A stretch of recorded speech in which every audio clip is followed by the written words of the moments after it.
మీకు తెలుసా, నిర్లక్ష్యము అనే లక్షణం మానవునికి అందించే నష్టము ఊహించడానికే ఎంతో భయంకరంగా ఉంటుంది. అంతే కదండి. నిర్లక్ష్యము అనే లక్షణం మానవుని యొక్క ఆత్మీయ జీవితానికి, అదేవిధంగా శారీరక జీవితానికి, భౌతిక జీవితానికి ఎంతో గొప్ప నష్టాన్ని తెచ్చిపెడుతుందండి. కాబట్టి సాధ్యమైనంత వరకు మన నిజ జీవితంలో కావచ్చు, ఆధ్యాత్మిక జీవితంలో కావచ్చు, నిర్లక్ష్యమును దూరం చేసుకోవాలి. ఎక్కడుంటుంది సన్నివేశము? పరిశుద్ధ గ్రంథంలోని ఆదికాండము 4వ అధ్యాయము 1 నుండి 20 వచనాలు. ఇక్కడ కయ్యూను, హేబేలు అని ఇద్దరు వ్యక్తులు ఉంటారు.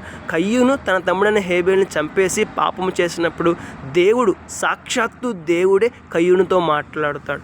దేవుడు మాట్లాడినా సరే కయ్యూను నిర్లక్ష్యంగా జీవిస్తూ, నిర్లక్ష్యంగా స్పందిస్తూ దేవుని మాటకు వ్యతిరేకంగా జీవించి నష్టాన్ని పొందుకున్నాడు. గొప్ప నష్టాన్నే పొందుకున్నాడండి. మన జీవితంలో కూడా మన జీవితాన్ని గురించి దేవుడు మనతో మాట్లాడినప్పుడు, దేవుడు మనల్ని ప్రశ్నించినప్పుడు, దేవుడు మనకి బుద్ధి చెప్పినప్పుడు మన జీవితాన్ని మార్చుకోవాలి, మన జీవితాన్ని సరిచేసుకోవాలి. అలా కాకుండా నిర్లక్ష్యాన్ని కనబరిస్తే గొప్ప నష్టాన్ని పొందుకునే ప్రమాదం ఉంది. కాబట్టి నిర్లక్ష్యంగా జీవించకుండా భయం కలిగి, భక్తి కలిగి జీవిద్దాం. మన జీవితాన్ని సరిచేసుకుందాం, నష్టం తప్పించబడదాం, ఆశీర్వాదాన్ని పొందుకుందాం.